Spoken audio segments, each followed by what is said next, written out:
त्या वाढदिवसानिमित्त आज इथे आयोजित कार्यक्रमामध्ये मला सायकल स्नेही पुरस्कार जो दिला गेला, खरं तर मी याचा लायक आहे की नाही माहीत नाही, पण मी सर्वांचे घरावर आभार मानतो मला हा पुरस्कार दिला. आणि विशेषतः आमचे पितृतुल्य डॉक्टर कुंभारे सरांच्या हस्ते मला तो पुरस्कार मिळतोय. माझ्यासाठी आजचा दिवस खरंच अभिमानाचा आहे, एक प्रेरणादायी दिवस माझ्यासाठी आहे. आता माझी ओळख करून देतो. तशी मला माहिती गरज नाही आहे, कारण मी अशा पोस्टमध्ये आहे की ज्या मला 24 तास त्या देशाच्या रक्षणासाठी तैनात व्हावं. आणि खरं माझं भाग्य चांगलं की मी गुरुकुंज मोदीच आहे. वंदनीय राष्ट्रपतींच्या विचारांचा वारसा लावलेला आहे. माझे आजोबा स्वर्गीय श्री शंकरराव शिरोडकर महाराजांसोबत त्यांच्या भजन मंडळामध्ये होते, तबला वाजवायचे. ही परंपरा घेऊन कुठेतरी ती मनामध्ये महाराजांच्या विचारांची ज्योत घेऊन सदैव तेव्हा ठेवून आतापर्यंतचा माझा प्रवास आपल्या समोर मी इथे पुण्यात मांडण्याचा प्रयत्न करतोय. माझं नाव डॉक्टर चेतन शिरोडकर, मी गुरुकुंज मोझरी अमरावती इथला आहे. आणि खरं तर आज घरी असल्यासारखं वाटतं, कारण की सामुदायिक प्रार्थना ह्या प्रार्थनेतून आमचं घरानं घडलेलं आहे. आणि त्याच महाराजांच्या विचारांनी आम्ही प्रेरित होऊन आजपर्यंत माझा प्रवास इथपर्यंत झाला. महाराज म्हणतात की या भारताचा बंधुभाव नित्य असू दे, देवरेची असावे, हे सर्व पंथ संप्रदाय एक दिसू दे, मतभेद नसू दे. आणि या एकतेचा संदेश घेऊन आज जो मला पुरस्कार मिळाला सायकल रॅलीचा, 1100 किलोमीटर माझ्या सीआरपीएफच्या बहादूर जवानांसोबत आम्ही इथं निघालो. आमचे आदरणीय डॉक्टर कुंभारे सर तिथे होते, आदरणीय श्री बंधुमंत बोर्डेकर सर होते. त्या आमच्या डीआयजी ऑफिसमधनं एक 30 बहादूर जवानांसोबत ती सायकल रॅलीतून मी निघालो. त्या सायकल रॅलीचा अनुभव मी आपल्यासमोर मांडेलच. पण आज मला एकंदरीत माझा प्रवास आपल्यासमोर सांगायचं की माझी ओळख जी व्यासपीठावरची मान्यवर मंडळी बसली होती, कदाचित मला त्यांचं नाव माहीत नाही, आता ओळख होईल आपली. आणि मी तुमचाच आहे. भव्य टोपी माझे आई बाबा, मी म्हणजे भव्य टोपी आम्ही मोदरीला तुम्ही कधी आले तर नक्की माझ्या घरी या. आपलं जे आश्रम आहे समाधी महाराजांची, तिथं हा एक किलोमीटर गावामध्ये डीएड कॉलेजच्या जवळ माझं घर आहे. आई वडील तिथे असतात, तेच माझं गाव आणि तीच माझी कर्मभूमी. त्याच भूमीतून मी महाराजांच्या विचारांची ऊर्जा घेऊन पुढे निघालो. मी असिस्टंट कमांडंट आहे सीआरपीएफला. आता असिस्टंट कमांडंट कदाचित तुम्हाला पद माहीत नसेल तर DYSP माझी रँक आहे. एक क्लास 1 गॅरेज माझी पोस्ट आहे. आणि कुंभारे सरांना चांगले परिचित आहे, पुढे सरांना माहिती आहे. 2013 साली आता मी डॉक्टर आहे, मी फिजिओथेरपिस्ट सुद्धा आहे. आता माझा प्रवास सांगत होतो, समाधीवर नतमस्तक होऊन इथं माझा प्रवास सुरू झाला. प्राथमिक शिक्षण गुरुकुंज आश्रम मोझरी येथे बुनियादी प्राथमिक शाळेत झालं. आणि माझ्या आयुष्यामध्ये कलाटी मिळेल असा मला क्षण की माझा नवोदय विद्यालय अमरावतीचे प्रवेश 6वीला. तर 6वी ते 12वी या नवोदय विद्यालय अमरावतीमध्ये, जसं आपल्या गडचिरोली जिल्ह्यातलं नवोदय विद्यालय गोड इथे आहे, तसं अमरावती जिल्ह्याचं नवोदय विद्यालय अमरावतीलाच आहे. तिथे माझं बालपण गेलं. आई वडिलांच्या शाळेक्षेत्रापासून दूर तिथे मी कुठेतरी घडलो, शिकलो, लहानाचं मोठं झालो. आणि 12वी नंतर सावंगी मेघे वर्धा तिथे मेडिकल कॉलेजला मी फिजिओथेरपी केलो, डॉक्टर झालो. पण म्हणतात ना की नेहमीच त्या मळलेल्या वाटेवरून जाता आयुष्यामध्ये तुम्हाला काहीतरी वेगळी वाट शोधून काढायची आहे. या समाजामध्ये स्वतःचं स्वतंत्र व्यक्तिमत्व तुम्हाला घडवायचं आहे. तर मला या स्पर्धा परीक्षा, त्यावेळी मी या स्पर्धा परीक्षांची तयारी केली. आणि 2012ला UPSC ही केंद्रीय लोकसेवा आयोग आहे, सेंट्रल रिझर्व्ह पोलीस फोर्स या सीआरपीएफ मध्ये एक क्लास 1 अधिकारी म्हणून ऑल इंडिया रँक 163 माझा असिस्टंट कमांडंट या पदी माझं सिलेक्शन झालं. आणि कुठेतरी एक वर्दी अंगावर चढवली. म्हणजे मला आठवतं शालेय जीवनामध्ये ज्यावेळी पहिल्यांदा खाकीवरती अंगावर चढवली होती NCC मध्ये असताना, ती शिस्तबद्ध जीवन काय आहे, डिसिप्लिन लाईफ काय असतं, त्यावेळी मला ते कळलं. पण ज्यावेळी मी पहिल्यांदा NCC मध्ये ती वर्दी चढवली तरी आयुष्यात वाटलं की मी अशा सर्व्हिसमध्ये जाईल तिथे मला वर्दीधारी व्हावं लागेल.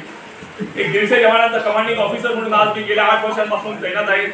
देशातल्या अतिशय कठीण भागामध्ये मी काम केलंय, कार्यरत होतो. माझा प्रवास मी सांगतो की 2013ला मला या असिस्टंट कमांडंट या पदी मी माझं निवड झाली. अतिशय आयुष्य हा संघर्ष आणि आयुष्य हा संघर्ष माझं जीवन असं मला वाटतं. सहजासहजी आयुष्यात काहीच मिळालं नाही. एक डॉक्टर होतो, वाटलं की लगेच पहिल्याच प्रयत्नात आपण IAS IPS होऊ, त्यासाठीच तयारी केली. पण या परीक्षांची तयारी करताना मला असिस्टंट कमांडंट हे पद मिळालं. आणि कुठेतरी हा जो चढ उतार हा प्रवास होता, अशा निराशेचा प्रवास होता. कुठेतरी तिथे एक विसावा मला मिळाला. ज्यावेळी पहिल्यांदा निकाल लागल्यानंतर घरी आलो, आईवडिलांच्या डोळ्यातून मला एक तेज दिसलं, चमक होती, ते मला असं ते माझं ते यश होतं. दिल्लीला 1 वर्ष अधिकारी होण्याचं ट्रेनिंग, एक सामान्य नागरिकापासून एक सैनिक अधिकारी तुम्हाला व्हायचं आहे. त्यासाठी तुम्हाला फिजिकल फिटनेस, तुमची ती mental toughness, decision making power, म्हणजे तुम्हाला एक 150 जवानांना तुम्हाला कंट्रोल करायचं आहे.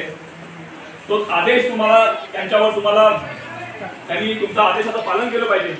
आणि अतिशय विपरीत परिस्थितीमध्ये, प्रतिकूल परिस्थितीमध्ये तुम्ही तुमचा निर्णय योग्य तुम्ही घेऊ शकता का? माझी पहिली पोस्टिंग झारखंडला होती, जसं आपला गडचिरोली जिल्हा.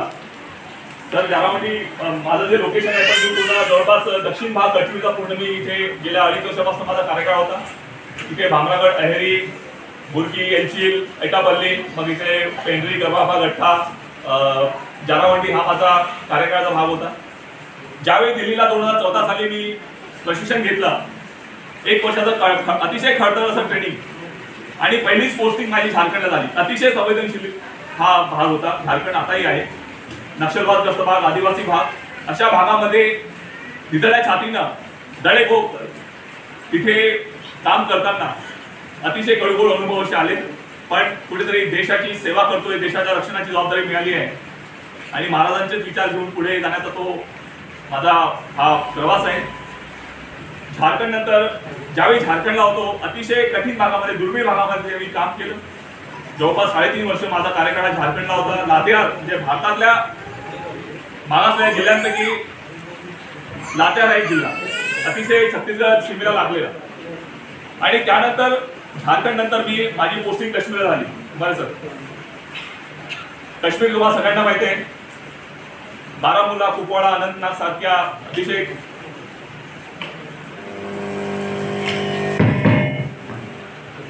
हॅलो हॅलो हॅलो हॅलो बोलू. काश्मीरला माझी दुसरी पोस्टिंग होती. आतंकवादी कारवाईसाठी अतिशय संवेदनशील असा तो भाग बारामुल्ला, कुपवाडा, अनंतनाग सारख्या या कठीण भागामध्ये मी काम केलं. अगदी सीमेवर भारतीय सेनेमध्ये सुद्धा कॅप्टन म्हणून मला 6 महिने काम करण्याची संधी मिळाली. त्यासाठी मला 2 पदक सुद्धा मिळाले. एक हाय अल्टिट्यूड मेडल, की तुम्ही 13,000-14,000 फुटावर काम करताय, -20-25 डिग्री तापमान आहे, हाडाला बोचणारी थंडी आहे. अशा कठीण परिस्थितीमध्ये तिथे काम करण्याचा अनुभव हा फारच वेगळा होता. आणि सीमेवर ज्यावेळी मला तिरंगा आपला फडकतो, आपल्या सीमेवर जो तिरंगा जो फडकतो तो कशामुळे फडकतो माहिती? तिथे तैनात असलेल्या जवानांच्या श्वासामुळे. बरोबर आहे, आपला तिरंगा फडकतो.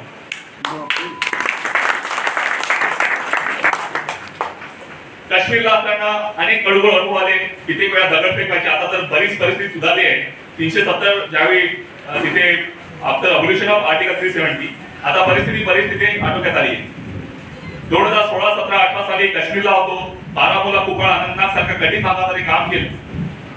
आणि महाराजांचे ते विचार, ती प्रेरणा मला अजून आठवते. महाराजांचे आपण ज्यावेळी जीवन चरित्र वाचतो, ते सीमेवर जाऊन ज्यावेळी चीन युद्ध, भारत चीन युद्ध चालू होतं, त्यावेळी त्यांना स्वातंत्र्य संग्रामामध्ये त्यावेळी त्यांच्या भजनातून लोक जागृती केली, लोकांना पेटवून उठवलं. ते म्हणाले की झाड शिकवले शस्त्र बनेगे, भक्त बनेगी सेना, पत्थर सारे बम बनेगे, नाव लगेगी किनारे. असे तेजस्वी क्रांतिकारक विचार देणारे आमचे वंदनीय राष्ट्रपती तुकडोजी महाराज, हेच विचार कुठेतरी मला या सर्व्हिस मध्ये काम करताना सदैव मला प्रेरणा देत राहिले. काश्मीरला असताना अनंतनाग, बारामुल्ला, कुपवाडा या मी भागामध्ये होतो. दगडफेक तिथे व्हायची, कधी फायरिंग व्हायची. अशा ठिकाणी काम करताना कुठेतरी असं वाटायचं की या देशासाठी आपण सेवा करतोय, एक फार महत्वाची जबाबदारी मिळाली.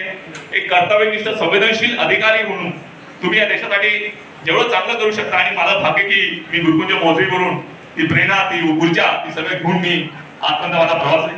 काश्मीर नंतर माझी पोस्टिंग इथे गडचिरोली सारख्या अति संवेदनशील नक्षलवाद या भागात झाली. इथे सुद्धा काम करण्याचा माझा फार वेगळा अनुभव होता. आता सगळ्यांना माहिती आहे, सुरक्षेच्या दृष्टीने बऱ्याच मला गोष्टी ते बोलता येणार नाही, पण मी छत्तीसगड सीमेवर पूर्ण माझे काम आहे.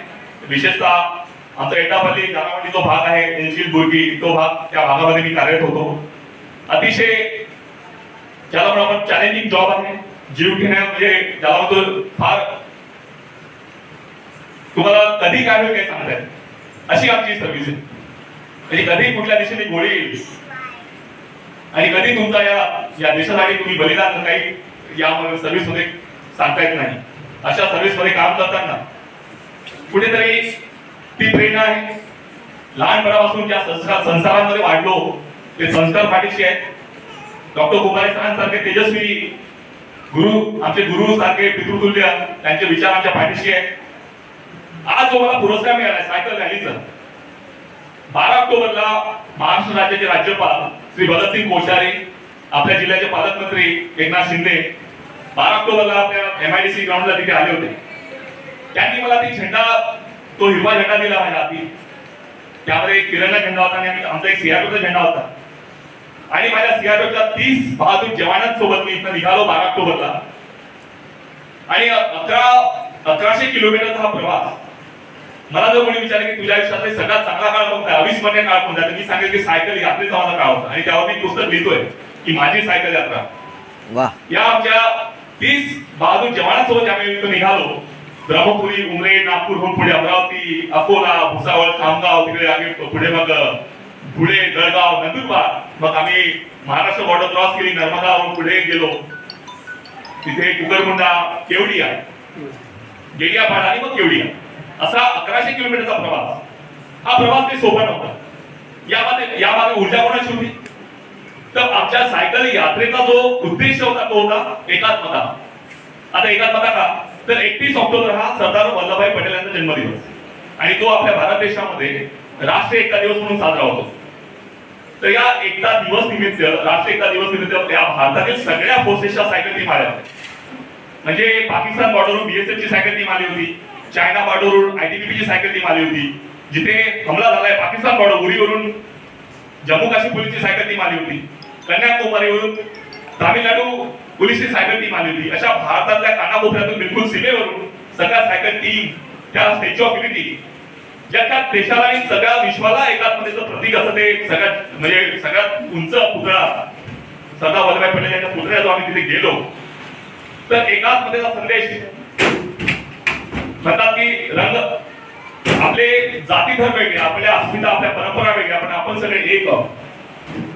म्हणजे रंग रूप भेष भाषा चाहे लेके, पण आपण सगळे भारतीय आहोत. हिंद देश के निवासी सभी जन एक, रंग रूप भेष भाषा चाहे लेके. आणि महाराजांनी ते सांगितलंय या भारताचा बंधुभाव नित्य वसुदे, ते वर्चसा दे, हे सर्व पंथ संप्रदाय एक दिसुदे, मतभेद नसुदे. तर हा आम्ही एकात्मतेचा संदेश घेऊन निघालो होतो.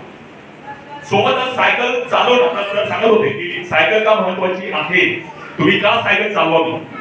ज्याचा मला पुरस्कार मिळाला त्या सायकल बद्दलच मी महत्वाचं सांगेल की सायकल का महत्वाची आहे. सगळ्यात महत्वाचं म्हणजे शारीरिक तंदुरुस्ती. तुम्ही फिजिकली फिट व्हा. तुम्ही मोटरसायकल चालवू द्या, तुम्ही गाडी फिरू नका. एक 10 किलोमीटर 5 किलोमीटर एक तर तुम्ही सायकल चालवली तर तुमचं फिजिकल फिटनेस मला वाटते फार आजच्या काळामध्ये महत्वाचा आहे. दुसरा एक महत्वाचा विचार म्हणजे पर्यावरणवादी विचार, की तुम्ही 10 किलोमीटर बाईकने गेले किती प्रदूषण झालं आणि ते 10 किलोमीटर सायकलने गेले. हा एक पर्यावरणवादी विचार सुद्धा सायकल, तुम्ही जर रोज सायकल चालवायला लागले, हा एक महत्वाचा पर्यावरणवादी विचार. हा जो 1100 किलोमीटरचा प्रवास होता, आम्ही गडचिरोली निघालो.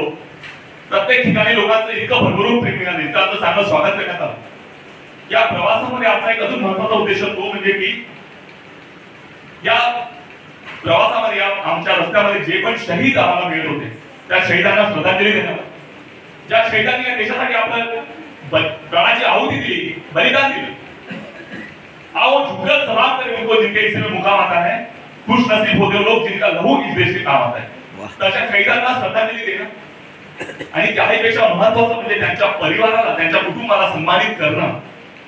त्यांनी जो त्याग केलाय तो जगापुढे मांडणं हा आमचा महत्वाचा प्रयत्न होता. आणि सगळ्यात चांगली गोष्ट काय झाली सायकल रॅलीची, ती सायकल रॅली माझ्या गावावरून गेली. गुरुकुले मोजरी महाराष्ट्राच्या समाज नतमस्तक होऊन आमचे बहादूर जवान सायकल रॅलीतून पुढे निघाले. आमचे सचिव जनार्दनदादा भोसे तिथे होते, आमचे रविभाऊ मानव तिथे होते. म्हणजे गुरुकुल आणि गुरुकुलच्या सगळे पदाधिकारी, गावातले सरपंच, उपसरपंच, ग्रामपंचायत सदस्य, तिथले तहसीलदार, SDPO, अख्खे गुरुकुलातले सगळे प्रतिष्ठित लोक. आणि सगळ्यात महत्वाचे म्हणजे आई वडील, माझी पत्नी, माझी छोटी मुलगी, ती सुद्धा माझ्या स्वागतासाठी त्या गुरुकुंजाचा महासमाधी समोर तिथे आमचे स्वागत करत होते. हा मला वाटतं माझं नशीब इतकं चांगलं की मला असे क्षण, इतकं सुंदर क्षण माझ्या आयुष्यात आले. जवळपास 80 लोकांची आमची पूर्ण टीम होती. जवळपास एक 16-17 गाड्या होत्या. कदाचित तुम्हाला माहित नसेल, त्यावेळी बघा तुम्ही, आता युट्यूबला तुम्ही बघा तर ती सायकल रॅलीचा अतिशय सुंदर असा तो सोहळा होता. फार एक चांगला प्रेरणादायी तो प्रवास होता. महाराजांच्या समाधीवर नतमस्तक होऊन तिथे आम्ही पुढे निघालो. तीच एक ऊर्जा या सगळ्या प्रवासामध्ये मला बऱ्याच गोष्टी सांगायच्या आहेत. कदाचित वेळेचा इथे अपव्यय असल्यामुळे मी लवकर आता मला सरांनी त्याचा इशारा केलेला आहे. शेवटी एवढंच म्हणेल की असे असंख्य अनुभव आहेत, कारण ही माझी सर्व्हिसच तशी आहे आणि सगळे जिवंत अनुभव आहे. कुठल्या पुस्तकातून कादंबरी वाचून तुमच्यासमोर मांडत नाही. म्हणजे झारखंड सारख्या दक्षिण सारख्या अतिशय घनदाट जंगलांमध्ये मैलो रात्री तुम्हाला तिथे गस्त करायच्या जंगलामध्ये तुमच्या बहादूर जवानांसोबत रायफल घेऊन सगळ्यात समोर मला राहावं लागतं. कधी काय होईल माहिती, रात्रंदिवस हा युद्धाचा प्रसंग. आणि तिथे असताना मी विचार करतो मला की आजची तरुण पिढी कुठे चालली. आजची तरुण पिढी, महाराज म्हणतात की अग्नी भडकला युद्धाचा तो आळसून बसे, तरुण असून रक्त नवसळे नौजवान तुझं म्हणावे. जसे महाराजांचे प्रेरणादायी विचार ते तरुणांना म्हणताय की अग्नी भडकला युद्धाचा तो आळसून बसे. असे तरुण बघा व्यसनाधीन झालेले आहेत, स्वकेंद्रित झालेले आहे की मला एक चांगली नोकरी मिळावी, चांगला बंगला, चांगली गाडी, माझ्या वेळी मी एवढ्या पुरतच आहे. ते मीपणाच्या पलीकडे जाऊन त्यांना आपला देश दिसावा, त्यांच्यामध्ये देशभक्ती, देशप्रेमाची भावना रुजवावी हा माझा सदैव प्रयत्न असतो. आणि सगळं ज्ञानेश्वर म्हणतात की पंथीनी पंथी पेटवावी आणि सगळं आसमंत उजळून जावा. तर ती पंथी गुरुकुंजातून मी घेऊन निघालोय. ती पंथी पेटवण्याचा आणि सगळं आसमंत उजळून टाकण्याचा प्रयत्न मला चालू आहे. आता बघूया महाराजांच्या कृपेने असं तिथे पोहोचलोय. त्यांच्या विचारांची ज्योत घेऊन पुढे आम्ही चाललोय. मी परत एका सर्वांच्या आयोजकांचा मनापासून आभार मानतो की त्यांनी मला या पुरस्कारासाठी लायक समजतं. आज मी इथे आपल्या समोर उभा आहे. तुम्ही कधी महाराजांची पुण्यतिथी असो, ग्रामजयंती असो, गुरुकुंज मोतीला आले, कदाचित सर्व्हिसमुळे मी गावामध्ये नसेल, पण माझ्या आई वडील माझं घर गावामध्ये आहे. हक्काने माझ्या घरी जा. माझे वडील रिटायर्ड गेट मास्टर होते, आता ते घरीच असतात. आणि गेट कॉलेजच्या वेळी बाजूलाच आमचं घर आहे. पुण्यतिथीच्या वेळी जवळपास आमच्याकडे 30-40 लोक असतात. त्यातले बरेच अनोळखी कुणाच्या ओळखीने आमच्या घरी आले. तेवढीच आम्हाला सेवा करायची संधी मिळते. तर कधी तुम्ही मोठीला आले की नक्की आमच्या घरी या. आणि माझ्याबद्दल बरेच काही सांगता येईल. एक चांगला वक्ता आहे, मला बऱ्याच ठिकाणी बोलायची संधी मिळते. लेखक आहे, मी बरेच लेख केले. महाराजांना सुद्धा बरंच लिहायचं मला संधी मिळाली. बरेच लेख प्रकाशित झाले. शेवटी एवढंच म्हणेल की खरे गाव निशाण ही ग्रामसेवा, सटू सर्व भावे करू सर्व गावा, कडो हे वडो दिखत आणि घडू दे, घडू हे प्रभू एवढे हे घडू दे. तर महाराजांचे हेच विचार करून पुढे जावं. आणि महाराजांनी जो नारा दिला होता, जय जवान जय किसान, त्यांनी सैनिकांसाठी किती काम केले, शेतकऱ्यांसाठी त्यांनी ग्राम गीता त्याच्या 2 ओळी जरी वाचल्या ना, खरंच आजच्या काळामध्ये महाराजांच्या विचाराची गरज आहे. ग्रामगीता महात्मा गांधी म्हणतात खेळांकडे चला. महाराजांनी ग्रामगीतेमध्ये जे सांगितलंय त्याचा सार कदाचित आज आपल्या तरुण पिढीने जर आज तो आत्मसात केला तर मला वाटते की भारत नक्कीच उद्या महासत्ता बनेल, एक सुपर पॉवर नक्कीच बनेल. शेवटी आज इथे जे माझं संभाषण झालं, जे विचार मी आपल्याकडे मांडण्याचा प्रयत्न केला, बरेच कडवळ अनुभव आहेत माझ्या जीवनामध्ये. असे काही सुंदर अनुभव आले. आता नुकताच मी जम्मूला आलाय. जम्मूला एक परेड झाली, आमची सीआरपीएफ दिवस परेड असते. आणि मला वाटतं महाराष्ट्रात मी एकटाच अधिकारी त्या परेडमध्ये कंटिन्यू कमांडर होतो. तिथे सुद्धा आपले केंद्रीय गृहमंत्री अमित शहा आले होते जम्मूला. आणि जम्मूमध्ये तिथे परेड होणं हा या मागचा उद्देश आहे की जम्मू काश्मीर आता तिथे स्थिर झालाय. तिथली परिस्थिती आता बरीच आटोक्यात आली आहे. आणि जम्मूमध्ये ती परेड करून मी नुसतं आलो, त्यासाठी मला परत एक आमच्या डीजी कम्युनिकेशन डिस्क आणि डीजी अवॉर्ड मला मिळाला. आयुष्यात असे अनेक खूप चांगले पुरस्कार, कधी वादळ स्पर्धा असतील, वक्तृत्व स्पर्धा असतील, निबंधलेखन स्पर्धा आहे, राष्ट्रपती पुरस्कार, मला सावशान काहीतरी राष्ट्रपती पुरस्कार आहे. सांगायला गेलो तर बऱ्याच गोष्टी आहेत. कदाचित आपण प्रत्यक्ष कधी भेटलो तर बोलता येईल. शेवटी मी एवढंच म्हणतो की मला एक त्यात तुम्ही बोलवलं, मला त्या लाईक समजलं. तुम्हाला सांगतो म्हणणे की अच्छा आता मी एक हाय मी 10-15 दिवसांमध्ये दिल्लीला जाईल. सरांकडे माझा नंबर आहे, जर कधी दिल्लीला आले तर मला सांगा, काही काम असेल तर नक्की माझी आठवण करा. दिल्लीला कदाचित पुढील 4 वर्ष मी दिल्लीला असेल. एक क्वार्टरला आमचं तिथे अकॅडमी आहे, ऍज अ फॅकल्टी म्हणून तिथे माझी पोस्टिंग झाली. आणि एक डॉक्टर, एक आज अधिकारी, त्या पलीकडे एक चांगला माणूस होण्याचा प्रयत्न आहे. कारण महाराजांनी शिकवण दिले, माणूस द्यामध्ये माणूस भीक मागायला प्रवृत्ती, माणूस फायदा दिसवतोय आपणास. आणि हीच महाराजांनी मानवतेची शिकवण दिली.